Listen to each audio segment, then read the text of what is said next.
Welcome to the Big Easy. We're officially on the slow road home from our Florida winter, and we couldn't pass up a stop in New Orleans. Sandy and I are swapping the Gulf breezes for the Old Miss, and let me tell you, this city has some stories to tell. Before we hit the French Quarter, we're spending our first morning at the National WWII Museum. It is ranked one of the best in the world. So if you love a good road trip and a bit of history, hit that subscribe button. So we're in New Orleans at the World War II Museum. Me and Frankie, we're gonna have a walkabout. Sandy found Anne Frank. After catching up with FDR, we decided to head outside and meet the heavy hitters. This is the spirit of the GIs. It's a bronze snapshot of paratroopers who jumped into the dark over Normandy. And here's the reality check. Uncle Sam wasn't just asking, he was desperate. When the war kicked off, the Nazis had 3.1 million boots on the ground. Japan had 850,000. We only had 335,000. To put that in perspective, we had a smaller army than Romania at the time. We weren't just the underdogs. We weren't even in the top 10. It's a miracle of production that we caught up at all.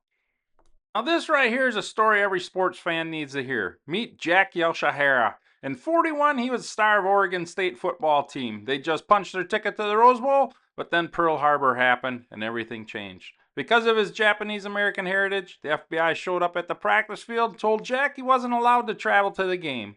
While his teammates were playing Duke in North Carolina, Jack was being sent to the internment camp in Idaho. He literally listened to his own team win the Rose Bowl on a radio behind barbed wire.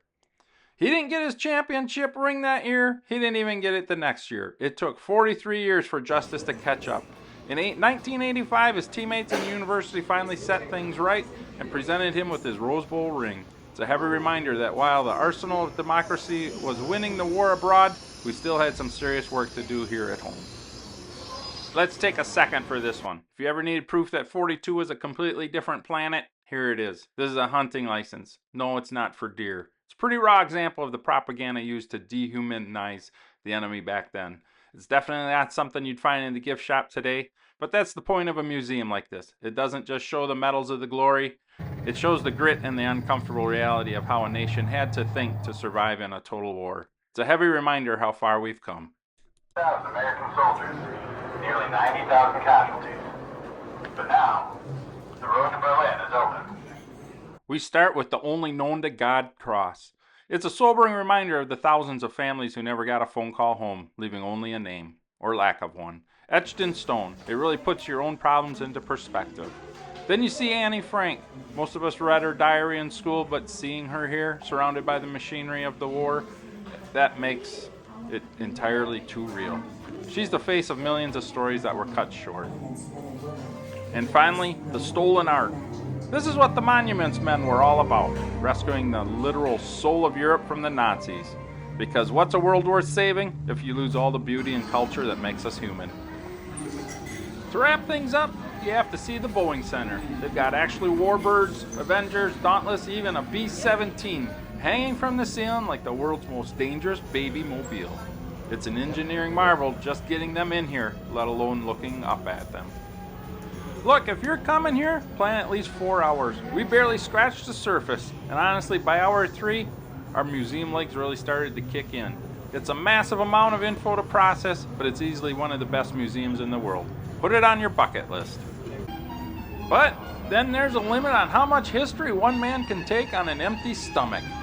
I told Sandy that if I looked at one more tactical map of the Pacific Theater, I was going to try to annex the gift shop just for a granola bar.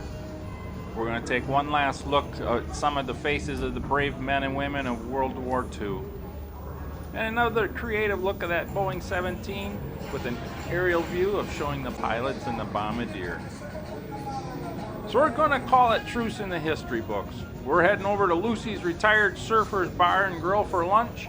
I'm so hungry I could eat a sea ration, but I'm told the fish tacos are a slightly better option. Let's go get a drink. I think FDR would approve.